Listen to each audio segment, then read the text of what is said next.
My name is Peter Noorlander. I'm going to be talking about the regulation of media and the regulation of individual journalists. The laws in many countries require that media outlets are licensed, and that can include radio and TV broadcasters, that can include newspapers, that can include websites. It can also include individual journalists. The reasons for this historically are that governments wish to control who enter the media space. They wish to often control the quality of media output, and therefore the laws of many countries require that journalists, for example, have university degrees or other educational qualifications that allow them to be journalists. Sometimes the intentions behind these laws are very noble. As I said, it is sometimes stated that they aim to up the quality of media output. The flip side of these laws is that they allow a lot of government control over the media.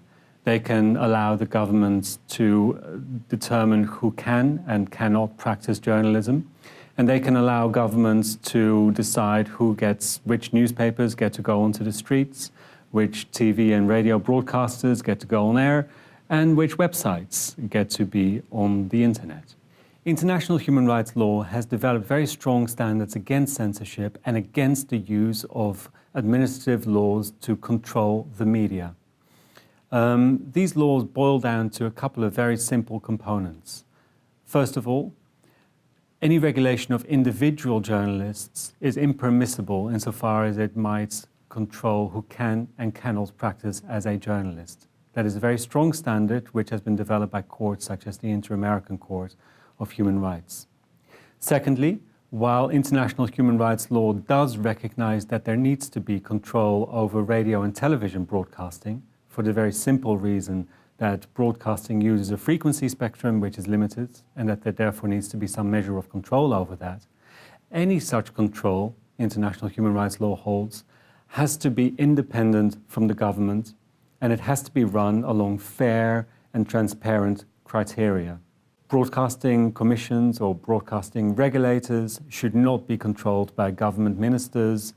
The members of these regulatory bodies should not be appointed directly by the president or directly by a prime minister, and should not in any way be used for political purposes. This is also a very strong standard that has been developed by courts such as the Inter-American Court of Human Rights and the European Court of Human Rights. Human rights law has also held very strongly that there is no justification for the regulation of print media if its aim is to prevent publications from being published. Unlike with TV and radio broadcasting, where there is a justification for government regulation because of the limited availability of frequency spectrum, there is no such justification for controlling the print media. Anybody should be allowed to start a newspaper. It's as simple as that. There can be no government control over that. Similarly, there can be no government control over who gets to set up a news website. The availability of internet space is unlimited, and there should be no control, certainly not by the government, over who gets to publish and who doesn't get to publish.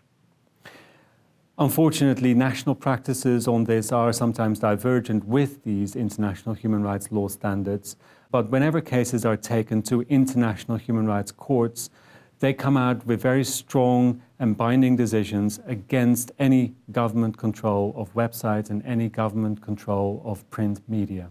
So let's have a look at broadcast regulation. Broadcasters are very important in the media. In most countries, people still get most of their information from radio or from television. They are very influential in forming public opinion.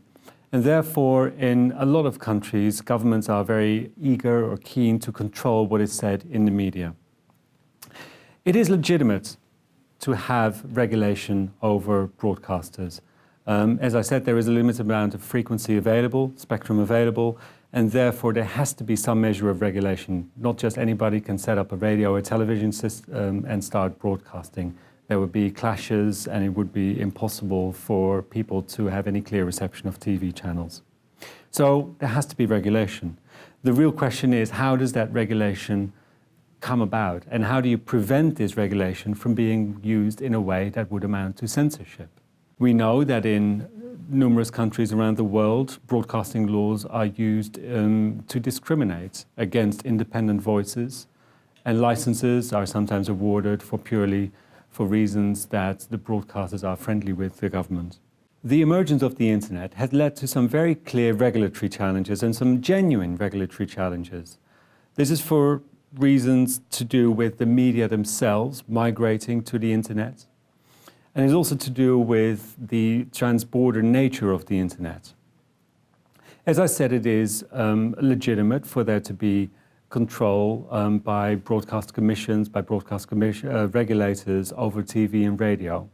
International human rights law also states that there should be no control over who gets to run a news website. But the very simple fact is that most traditional media, most TV and radio broadcasters, in fact, also run websites.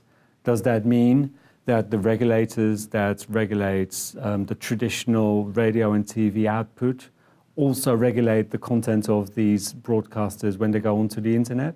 It's an open question, and it's a very genuine challenge to regulators out there. As well as genuine regulatory challenges, we also see the clear abuse of media laws to control what goes out on the internet. In Russia, for example, websites are required to register with the media regulator if they have a certain number of hits, and even individual bloggers are required to register. This means that they then also have to apply with other media laws, and it brings them under effective government control. In my view, this is clear censorship, but there haven't been any cases yet litigated to international human rights courts. These cases are in the process of being brought, and over the next 5 to 10 years, we will see the emergence of pretty clear jurisprudence that sets the line between what is permissible in terms of internet regulation and what is not permissible, what is censorship. In conclusion, in this area, we see some very genuine challenges in terms of media regulation. We also see some very clear examples of censorship. Both are difficult issues for activists and for lawyers to deal with.